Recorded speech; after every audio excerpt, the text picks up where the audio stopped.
everyone! Welcome back muli dito sa ating YouTube channel. Naway nasa mabuti po kayong kalagayan kasama ang inyong mga mahal sa buhay. At para naman sa mga subscribers natin na nasa ibayong dagat, nasa abroad, isang malaking sakripisyo ang ginawa upang may mabagong kanilang buhay at buhay ng kanilang pamilya. Dasal ko po lagi ang inyong kaligtasan. Aalamin natin tonight ang feng shui forecast para sa 2026 sa mga taong pinanganak sa Year of the Snake. Ikaw ay napapabilang sa Year of the Snake kung ikaw ay pinanganak sa taong 2025, 2013, 2001, 1989, 1977, 1965, 1953, 1941, 1929, 1917. Pangkalahatan para sa mga Year of the Snake ngayong 2026, magiging maganda in general magiging maganda ang aasahan ninyo sa 2026. Isa sa pinakamagandang aspeto ng iyong buhay ay buhay karera, propesyon, negosyo o trabaho. In fact, there will be opportunities for those na mga empleyado ng mga snake. There are opportunities na ma-offer sa inyo ang pag-angat ng inyong posisyon or promotion, and your career path is much brighter compare sa papatapos na 2025. While ang aspeto ng pera at kayamanan ay magiging katulad din ng aspeto ng karera, magiging maganda rin po. Ang iyong salary or sweldo or kita ay mas madodoble o mas lalago kumpara sa taong 2025. Pagdating naman sa aspeto ng pag-ibig at relasyon, ang mga taong pinanganak sa Year of the Snake could move forward, yung mga single, to find a lover na magsasettle sila, gagawa ng pamilya o di naman kaya magpapakasal. But be aware mag-ingat because there will be toxic na mga makakarelasyon kayo. May mga abusado rin, physically, mentally, and emotionally na makaka-date kayo o makakasama ninyo sa buhay as you search for the right person. Pagdating sa aspeto ng kalusugan, hindi ganon kaganda ang aspeto ng kalusugan. Idedetalye natin yan. Idedetalye natin yan mamaya-maya ng konti. In fact, isa sa dapat pag-ingatan nyo po at bigyan nyo ng focus habang papatapos tayo ng 2025 ay ang pagtulog, because you are going to have a problem or you are going to face a sleep disorder na problema, anxiety and mental health issues sa 2026. Iisa-isahin natin sa vlog natin ito. Bibigyan natin ng mas malalim na pag-intindi ang aspeto ng karera, aspeto ng kalusugan, aspeto ng pag-ibig at relasyon, at aspeto ng kalusugan. Simulan natin sa aspeto ng karera. Very promising ang karera ng mga snake sa 2026. Magkakaroon kayo ng magandang buhay sa aspeto ng paghahanap ng pera, kayamanan, aspeto ng iyong propasyon o aspeto ng iyong negosyo.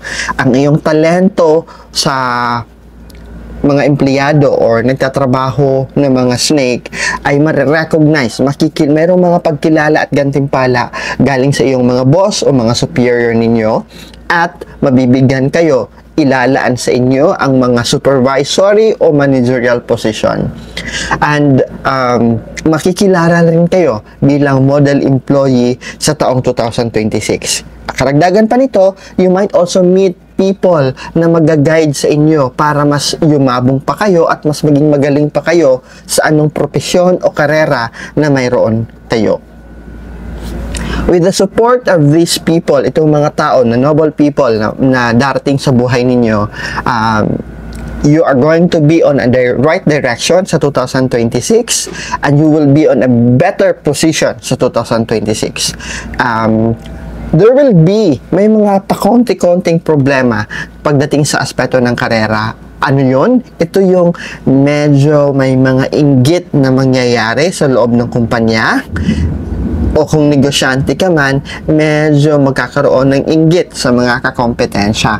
Kaya kailangan, wag nyo itong pansinin, wag masyadong dibdibin, magpatuloy lang kayo sa kung anong magandang adhikain na nasimulan ninyo sa nakaraang taong 2025 para maituwid at maging tuloy-tuloy ang akyat ng estado ng iyong karera sa 2026. Pangkalahatan, para sa mga snake, you need to become a model employee sa 2026. You need to seize, yakapin ang lahat ng oportunidad na kakatok sa iyong pintuan sa aspeto ng karera, propesyon o negosyo, and meet with the career guidance, meet with the people, go and attend mga activities na seminars, workshops, and things na makakapagpalago sa iyong talento, makakapagpa-enhance palalo sa iyong kaalaman at sa iyong talento. Dumako naman tayo sa aspeto ng pera o kayamanan. Ang mga snake ngayong paparating na 2026 ay mag-i-enjoy ng pasok ng pera o dating ng pera sa kanilang buhay. Magiging excellent ika nga in terms of wealth accumulation. Kasama na dito yung pinag-usapan natin kanina, promotion. Siyempre, pag ipopromote ka, ay may kaakibat yan na dagdag sahod, madodoble ang iyong sahod, maraming mga benefits at mga perks ang ibibigay ng kumpanya sa inyo. And you can maximize actually yourself by saving money. Huwag mo nang mag-invest, huwag mo nang magbibili na kung anong kailangan bilhin. Look for long-term plan. Yan ang dapat paghandaan po ninyo, long-term plan. And you might obtain, in fact, may nakikita tayo dito na makakakuha kayo ng mga additional income, passive income ika nga, from the previous investment na pinasok ninyo. It could be time deposit na pinasok ninyo or anumang bumili ba kayo ng lupa at pinarentahan ninyo o nagpagawa ba kayo ng building at nagparent ng space kayo. So you are going to earn those investment na ginawa ninyo from the previous years and months ngayong paparating na 2026. Even though pinapayuhan po kayo, kahit excellent na po ang estado ng iyong pera o kayamanan, you need to follow a stable financial management method. Kailangan marunong kayong mag-control, kailangan marunong kayong magmaneho sa aspeto ng pera at kayamanan. Alam nyo saan dadalhin yung mga kinikita ninyo. You could always find ways to monetize your talent. Tulad ng magaling kayong magsalita mga snake, you can be a host or an MC that you can earn additional income, or you can start a side hustle na job. Kung mayroon ka pang extra na time, you can actually accept part-time position like part-time teaching o anumang part-time post o trabaho na pwede at kaya na hindi ka ma-stress at hindi sisira yung schedule mo sa regular job mo. Pinapayo po sa lahat ng mga snake to build an emergency fund as early as now. Matagal ko na itong sinasabi at matagal ko na itong nire-remind sa inyong lahat. You need to have emergency fund because of unexpected na expenses tulad ng medical treatment o di naman kaya masisira ang sasakyan o masisira ang iyong cellphone na kailangan mong bumili ng bagong ipapalit dito. At sa panahon ngayon na hindi na natin nalalaman ang mga dilubyo at hindi inaasahang pangyayari sa ating paligid tulad ng lindol, bagyo at baha, knock on the wood, sana ay hindi tayo matamaan ng mga ito at mabiktima ng mga ito. You need to have an emergency fund para sa panahon na walang-wala kayo ay hindi kayo mahihirapan bumangon muli kasi mayroon kayong nakatabi, mayroon kayong nakalaan na emergency fund. Dumako naman tayo sa pag-ibig at relasyon. Pag sinabi nating pag-ibig, ito ay pag-ibig sa mga kasama natin sa tahanan, pag-ibig sa ating kinakasama. Could be your husband, your wife, mga anak ninyo. Relationship, ito ay relationship not only limiting sa loob ng tahanan, but kasama na ang komunidad at kasama ang relationship mo sa loob ng negosyo, mga katrabahante mo, mga supplier mo, mga customer mo, sa loob naman ng trabaho, mga kasama mo sa trabaho, o di naman kaya yung mga mas nakakataas sa inyo. Sa aspeto ng pag-ibig at relasyon, so far, mag-i-enjoy kayo. Walang masyadong dapat ikabahala because nasa magandang estado ang inyong pag-ibig at relasyon. Yun nga lang, meron tayong mga nakikitang problema na posibleng dumating sa taong 2026. Para sa mga single, itong taon na ito, 2026, ay maganda para mag-entertain kayo, or kung ikaw ay babae, mag-entertain kayo ng manliligaw. Kung ikaw ay snake na lalaki, ay ipagpatuloy mo ang minimithi mong pagliligaw o yung pinaplano mong panliligaw. Okay? So, you can pursue that one because the love is on the air on 2026. In fact, may mga snake tayo na nakikita or mga taong pinanganak sa Year of the Snake na magsisettle. Yung matagal nang may ka-live-in partner o matagal nang nagliligawan and they decided really to settle down, 2026 is the best year for that one. Okay? Yun nga lang, kilalanin mabuti ang inyong papakasalan. Kilalanin mabuti ang inyong liligawan. Bakit po? Emotional manipulation ang nakikita natin dito. Pag sinabi natin emotional manipulation, it could be na hindi ganon kaganda ang ugali ng maliligawan nyo or ng liligaw sa inyo na hindi nyo malalaman. Kasi syempre, pag nanliligaw pa lang yan, mabait pa yan. Hindi pa yan nakikita ang totoong kulay. Up unless kung magkakasama na kayo sa isang bubong. Magkakaroon ng toxic na relasyon, magkakaroon ng abusive na relationship. Kaya naman, get to know the other side, get to know yung nanliligaw o yung liligawan ninyo. Take things slowly. Huwag madaliin, huwag magmadali para mas makilala at mas malaman ninyo ng mas maaga. Yung may mga asawa na magkakaroon ng hindi pagkakasunduan, which is really normal, okay? Kasi pag walang awayan, walang hindi pagkakaintindihan, ibig sabihin kung palagi lang kayong masaya, there's something wrong with your relationship. Okay? Kasi hindi tayo perpekto. Bilang isang tao, as a solo person, hindi ka perpekto. Tapos magkakaroon ka ng asawa na hindi rin perpekto, definitely magka-clash yung from your point of view to the other point of view, sa gusto ng isa at sa gusto ng kabila, syempre magkaka-clash yan. Kaya naman, expect na mayroon hindi pagkakaintindihan. Magkakaroon din ng awayan o pag-aaway o misunderstanding tungkol sa mga mag-asawa na patungkol ito sa pag-susuporta ng iyong mga magulang.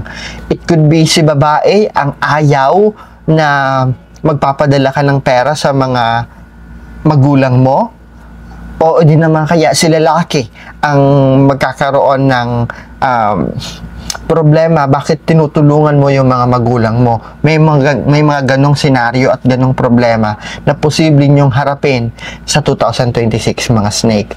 Ang mainam, habang maaga pa, ang mainam is pag-usapan ang mga bagay-bagay na ito. Kasi itong mga problema na sinabi ko sa inyo na kukunti lang, maliit na mga problema, this might lead to a bigger and much serious na problem kung pabayaan ninyo, lalaki ito. In fact, it has been at nangyari ito sa taong 2025. Yun nga lang, hindi nyo masyadong pinapansin, pero may mga pagdaramdam.